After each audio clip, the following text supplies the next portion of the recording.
ब्रह्मांड एक अतः अदृश्य ऊर्जा का जाल है, जहां हर तारा, ग्रह, जीव और यहाँ तक कि निर्जीव पदार्थ भी एक सूक्ष्म कंपन और शक्ति से अनुप्राणित हैं।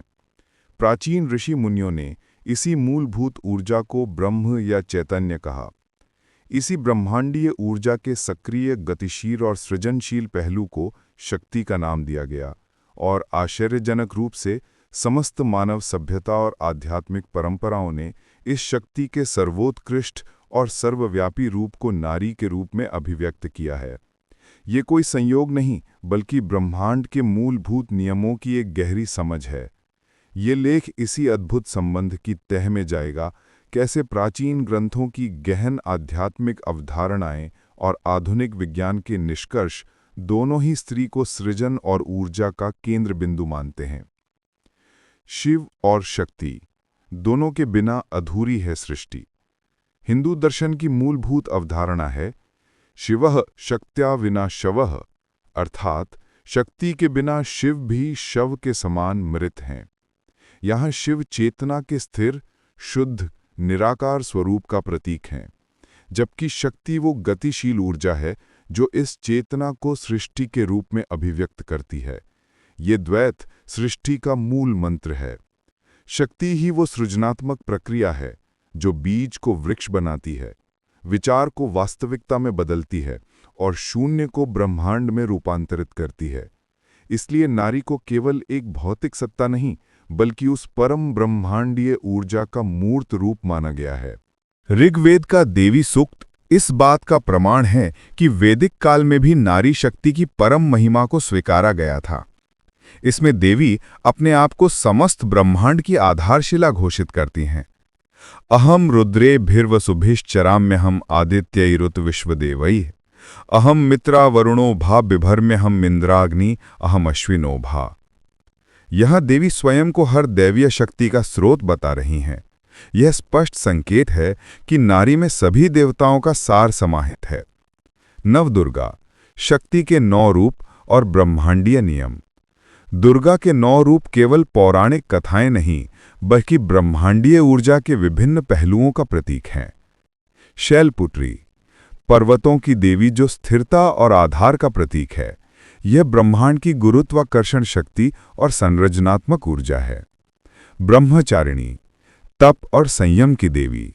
यह वो ऊर्जा है जो ब्रह्मांड को नियमित और संचालित करती है, जैसे नियत तारों का पथ।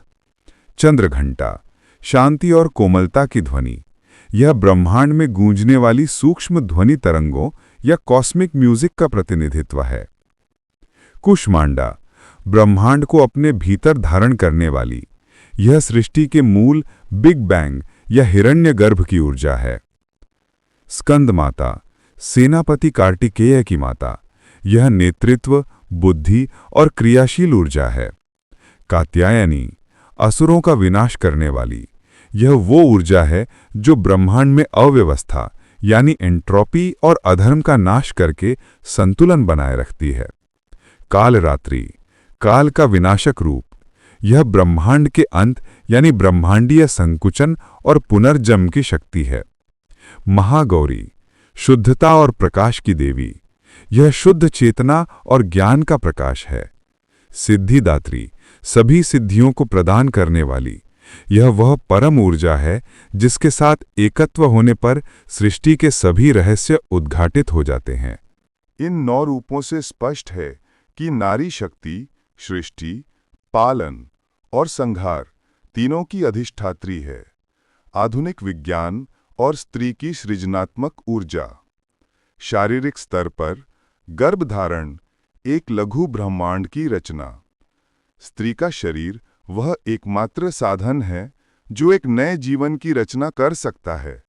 यह प्रक्रिया स्वयं एक लघु ब्रह्मांड के निर्माण जैसी है।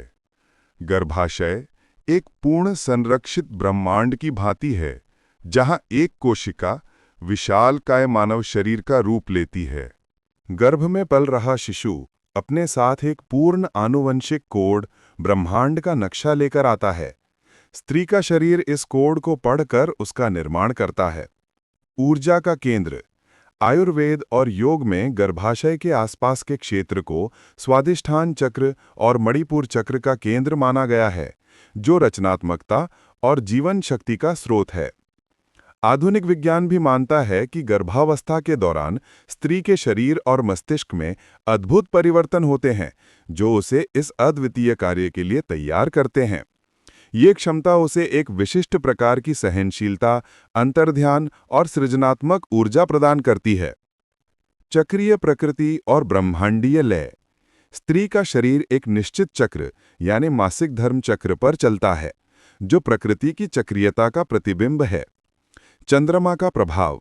जिस प्रकार चंद्रमा का गुरुत्वाकर्षण सागर की लहरों को प्रभावित करता है, उसी प्रकार स्त्री के मासिक धर्म चक्र यानी औसतन 28 दिन पर चंद्रमा के चक्र यानी 29.5 दिन का स्पष्ट प्रभाव देखा गया है। ये समय और ऋतुओं के चक्र जैसा ही है। एस्ट्रोजन और प्रोजेस्टेरॉन हार्मोन्स का उतार चढ़ाव स्त्री की ऊर्जा, रचनात्मकता और भावनात्मकता को एक लयबद्ध तरीके से प्रभावित करता है। ये लयबद्धता ही ब्रह्मांड का मूल मंत्र है। सब कुछ एक निश्चित लय में स्पंदित हो रहा है। ये चक्रीय प्रकृति स्त्री को प्रकृति और ब्रह्मांड के साथ सीधे जोड़ती है, जिससे उसे परिवर्तनों के अनुकूल होने और नई स्थितियों में ढलने की अद्वितीय क्षमता मिलती है। न्यूरोसाइंस के अनुसार स्त्रियों का मस्तिष्क अधिक एकीकृत होता है, जहां बाएं यानी तार्किक और दाएं यानी भावनात्मक गोलार्ध के बीच संचार अधिक बेहतर होता है। यही कारण है कि बहुकौशल स्त्रियां एक साथ कई कार्यों को अधिक कुशलता से कर पाती हैं, जो एक जटिल ब्रह्मांड को समझने और प्रबंधित करने जैसा ही गुण है। अंतर्ज्ञान। वे अक्सर गैर मौखिक संकेतों और सूक्ष्म ऊर्जाओं को पढ़ने में माहिर होती हैं। ये अंतर्ज्ञान ब्रह्मांडीय ऊर्जा के सूक्ष्म पैटर्न को समझने की क्षमता का ही एक रूप है। सहानुभूति और संबंध बनाने की उनकी क्षमता एक सामंजस्यपूर्ण और संतुलित सामाजिक ब्रह्मांड का निर्माण करती है। आध्यात्मिक परंपराओं के अनुसार सृष्टि की शुरुआत शून्य या परब्रह्म से हुई। इस शून्य में सर्वप्रथम एक स्पंदन हुआ, नाद, ओम की ध्वनि। ये नाद ही शक्ति का प्रथम रूप है।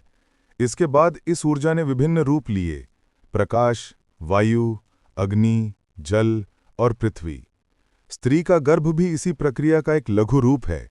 शून्य, गर्भाशय में एक स्पंदन, निषेचन, जो धीरे धीरे एक पूर्ण सृष्टि, शिशु का रूप ले लेता है। आधुनिक विज्ञान का बिग बैंग सिद्धांत भी कुछ ऐसी ही कहानी कहता है। एक अत्यंत सूक्ष्म, सघन और गर्म बिंदु में एक महाविस्फोट हुआ, जिससे समय, अंतरिक्ष, ऊर्जा और पदार्थ का जन्म हुआ। ये बिंदु शिव का प्रतीक है और विस्फोट शक्ति का। आज भी ब्रह्मांड का 68% से अधिक हिस्सा डार्क एनर्जी से बना है, जो एक रहस्यमयी शक्ति है और ब्रह्मांड के तेजी से विस्तार के लिए जिम्मेदार है। ये डार्क एनर्जी आध्यात्मिक शब्दों में शक्ति का ही एक रूप है, सतत सृजन और विस्तार की ऊर्जा। मानव शरीर में विद्यमान ब्रह्मांड। तंत्र और योग शास्त्र में मानव शरीर के मूलाधार चक्र में सुप्तावस्था में पड़ी एक दिव्य ऊर्जा का वर्णन है, जिसे कुंडलिनी शक्ति कहा गया है। इसे एक सर्पिणी के रूप में चित्रित किया गया है। जब ये जागृत होती है तो मेरुदंड यानी कि सुषुम्ना नाड़ी से होती हुई सहस्त्रार चक्र तक पहुंचती है और व्यक्ति को परम चेतना की अनुभूति कराती है। ये प्रक्रिया ब्रह्मांडीय ऊर्जा के मानव शरीर में प्रवाह का प्रतीक है।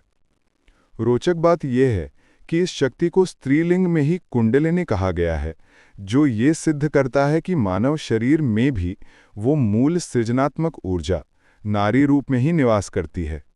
दुर्भाग्यवश इस दिव्य शक्ति के सम्मान के स्थान पर समाज ने कई वर्जनाएं थोप दी। मासिक धर्म के दौरान अशुद्ध कहकर अलग थलग करना, विधवाओं पर प्रतिबंध आदि। यदि गहराई से देखें तो ये प्रथाएं शायद इस भय से उपजी थी कि इन विशेष अवस्थाओं में स्त्री की ऊर्जा इतनी तीव्र और केंद्रित हो जाती है कि उसे नियंत्रित करना कठिन है। उदाहरण के लिए, मासिक धर्म स्त्री के शरीर की एक शक्तिशाली शुद्धि और नवीनीकरण की प्रक्रिया है। इस दौरान उसका शरीर और मन अत्यंत संवेदनशील हो जाता है, जिससे उसकी ऊर्जा आसपास के वातावरण को प्रभावित कर सकती है।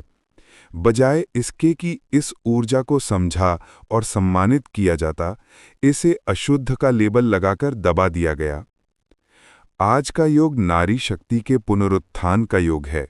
स्त्रियां हर क्षेत्र, विज्ञान, प्रौद्योगिकी, व्यवसाय, राजनीति में अपनी सृजनात्मक ऊर्जा का लोहा मनवा रही हैं।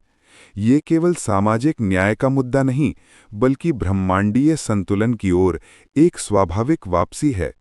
जब नारी शक्ति को दबाया जाता है, तो समाज और प्रकृति दोनों असंतुलित हो जाते हैं।